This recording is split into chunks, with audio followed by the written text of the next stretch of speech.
बाबा, जिस तरह से वसीम रिजवी आए दिन हर बात में इस्लाम और मोहम्मद सल्लल्लाहु अलैहि वसल्लम के खिलाफ जो गुस्ताखियाँ की जा रही हैं, इसका मकसद क्या है? बताया जा रहा है, आज भी यहाँ पर ये एहतजाज के ज़रिए ये बताया गया कि इसके पीछे कोई और लोग हैं जो ऐसे लोगों को चला रहे हैं।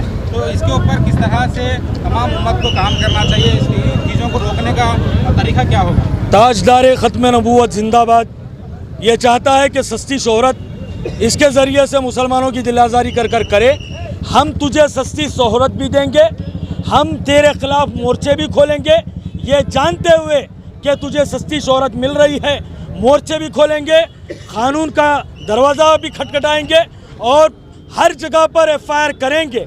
और हमें ये भी मालूम है पूरी FIR होने के बावजूद भी तुझे 25 FIR होने के बावजूद भी तुझे गिरफ्तार नहीं किया जा रहा है, क्योंकि तेरे पीछे भारतीय जनता पार्टी है, RSS है। मगर याद रख ये हुकूमत ख़त्म होने वाली है, ख़त्म होने वाली है, क्योंकि तू ये समझ रहा है कि तू हमेशा के वास्ते रहने वाला है। तू मौत के लिए तरसेगा, तेरी मौत नहीं आएगी। और जब तेरी मौत आएगी तो तेरे पास ऐसे बीमारियों में मुब्तला होकर मरेगा कि तेरे पास जानवर तक आने के लिए जानवर भी आना पसंद नहीं करेंगे। इस तरीके की मौत तेरे होंगी, हम तुझे मालूम है। मगर जब तू दीन इस्लाम के ख़िलाफ़, अम्मा आयशा रज़ी अल्लाह तआला के ख़िलाफ़, मदारिसों के ख़िलाफ़ जब तू जहर उगलेगा, मुसलमान गुलबर्गा कानून का दामन थामते हुए तेरा ताक़ुब करेंगे। बाबा, वसीम रिजवी ने अपने बयान में कहा है कि मुसलमान ने जब कुरान को समझा तो वो सीधा टेररिस्ट बन गया, तो मुसलमान का दूसरा मतलब टेररिस्ट से जोड़ा गया है। इस्लाम का सबसे पहला और बुनियादी मैसेज अमन है, पीस है। पीस के ज़रिए से दुनिया में, पूरी दुनिया में इस्लाम फैला है। जुल्म और ज़ियादती के ज़रिए से आप 1400 साल से एक इंसान को संभाल कर नहीं रख सकते। जुल्म और ज़ियादती ख़त्म होने वाली है। जुल्म सिर्फ जुल्म होता है। त्रिपुरा के वायलेंस पर यह कहना चाहता हूं कि जुल्म सिर्फ जुल्म होता है। जुल्म की बात ही क्या, जुल्म की औकात ही क्या। खून फिर खून है, 100 शक्लें बदल सकता है। ऐसी शक्लें जो मिटाए ना मिटे, ऐसे शोले जो बुझाए ना बुझे, खून के ऐसे नारे जो दबाए ना दबे। जुल्म फिर जुल्म है, जब बढ़ता है तो ख़त्म हो जाता है। इस जुल्म को ख़त्म करने के लिए जब भी यजीदियत, शैतानियत, दंदनाती आई है, एक जगह से हुसैनियत का अलमबरदार बनकर नारा उठा है। इसीलिए हम ये कहते हैं कि लगेगी आग तो आएंगे कई घर जद में। यहाँ पर हमारा मकान थोड़ी है, जो आज साहिब मसनद है कल नहीं होंगे, किराएदार है, ज़ाती मकान थोड़ी है। सभी का खून है शामिल इस यहाँ की मिट्टी में, किसी के बाप का हिंदुस्तान थोड़ी है। यूपी के कासगंज पुलिस स्टेशन में 22 साला नौजवान आदिल नामी नौजवानों का कस्टोडियल डेथ किया जाता है। उसके ऊपर इल्ज़ाम यह है कि वो एक अल्ताफ़, उसके अल्ताफ़ के ऊपर ये इल्ज़ाम है कि उसने एक लड़की को भगाने में मदद की। इस बात की इत्तला लेकर वहाँ की पुलिस अल्ताफ़ के घर को जाती है और उसके वालिद से कहती है, और उसका वालिद अल्ताफ़ को पुलिस स्टेशन को लेकर जाता है इंक्वायरी के नाम पर। 24 घंटे के बाद में आता है तो अल्ताफ़ के वालिद और वालदा को, उसके माँ बाप को अल्ताफ़ की लाश उनके हाथ में देते हैं। और वालदा बयान देती है कि अल्ताफ़ की बॉडी पर पैर के ऊपर जख्म थे, सर के ऊपर जख्म थे। अल्ताफ़ बुज़दिल नहीं था, वो खुदकुशी नहीं कर सकता था। ये वालदा कहती है 22 साल के नौजवान को एक पुलिस लेकर जाकर, इंक्वायरी के नाम पर लेकर जाकर रात दिन उसे मारती है। उसका कस्टोडियल डेथ होता है।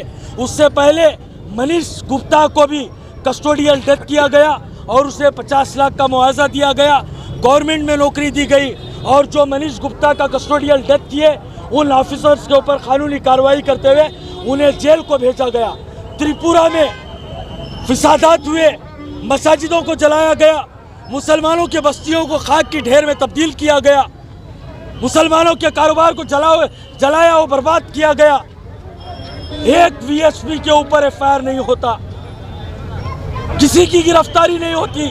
हम गुलबर्गा से ये डिमांड करते हैं कि आरएसएस, वीएचपी और जितने राइट विंग ऑर्गेनाइजेशन हैं सबको हिंदुस्तान से बैन किया जाए, तभी जाकर हमारे हिंदुस्तान की national integrity, communal harmony, secularism, constitution, ये तमाम चीज़ों की हिफाजत करने के लिए राइट विंग्स ग्रुप को बैन किया जाए।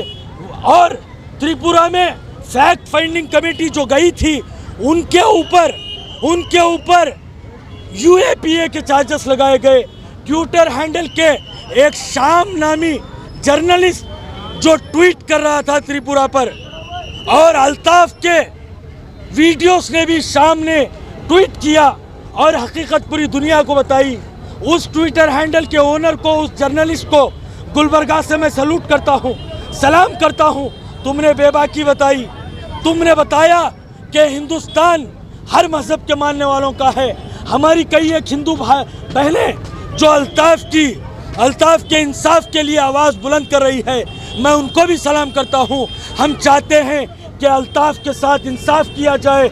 जिस तरीके से वहाँ की हुकूमत योगी ने अल्ताफ के घर को जाकर 50 लाख का मुआवजा का ऐलान किया, उसी तरीके से मनीष गुप्ता के घर को गए थे, उसी तरीके से अल्ताफ के घर को भी जाए और पूरे हिंदुस्तान को बताएं कि कानून का ही राज है।